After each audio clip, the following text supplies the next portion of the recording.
I want to spend just a minute talking about some remarks this morning, especially in light of how they're being irresponsibly mischaracterized by those seeking to score political points.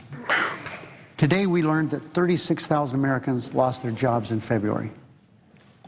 Those families don't need today's Department of Labor report or anyone else in Washington to tell them what that means for putting food on the table or making car payments or utility payments or affording their health care. It's devastating news. But if we're going to discuss the state of our economy and the direction in which it's going, if we're going to talk about it like adults, we have to take a step back and put the number in context. Economists, as reported by the Wall Street Journal, Bloomberg Newswire, and other publications, believe that 75,000 to 80,000 Americans were going to lose their jobs last month. That's more than double what the actual number turned out to be. But that number, of course, is still too high. But, Mr. President, I was glad this morning when I heard the employment number prove the pundits wrong by some 50%. Those economists thought the employment rate was going to go up. Well, it didn't. But the unemployment rate is still too high. And anyone from Nevada can tell anyone that wants to listen to that fact. We could ask the 40,000 Americans who economists thought were in line of fire, but who still had a job to go to this morning. They'll tell you that they were relieved that February wasn't as bad as expected. And remember, if you compare where we were last year and where we are today, if you compare where we were before the Recovery Act and where we are now, there's no question we stopped a terrible situation from getting even worse. In the 3 months before the Recovery Act, 750,000 to 800,000 people lost their jobs just in those 3 months alone. Then the Recovery Act kicked in, and in the last 3 months that number is down from 750,000 to 36,000. That's not all. In the quarter before the Recovery Act, the economy shrank by more than 6%. In the last quarter, the economy grew by 6%. Expert after expert has said that as many as 2.5 million people who have jobs today would not have them had we not acted with the Recovery Act. Expert after expert has said that our recession would have become another depression if we had done nothing, as some urged. Going from 750,000 to 800,000 job losses to 36,000 is not the end, but it's a step in the right direction. Taking our economy from 6% contraction to 6% growth is not the end, but it's a step in the right direction. And, Mr. President, people should start looking literally at the glass being half full rather than half empty. People should start betting on the success of this country, not the failure, as some have done.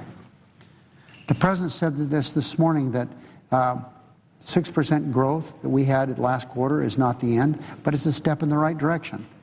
And as he said this morning, it's still more than we should tolerate. We don't pretend for a minute that it's enough.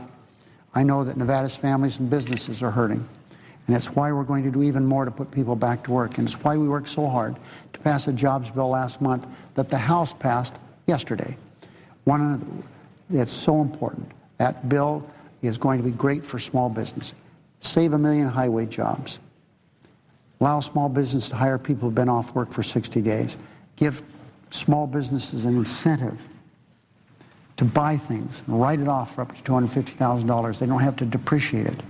And the Buy America bonds, one of the premier successful issues in our Recovery Act that governors and local officials want. That's in that bill we passed.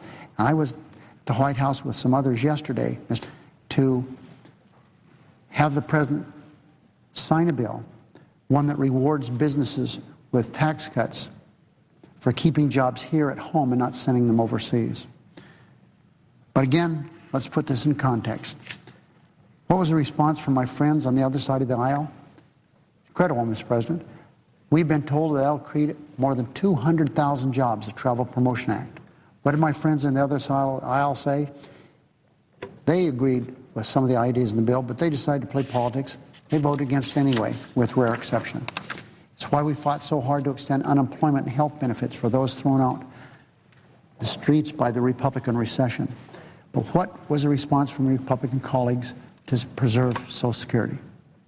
I'm sorry, unemployment compensation, strike that Social Security from the record, Mr. President.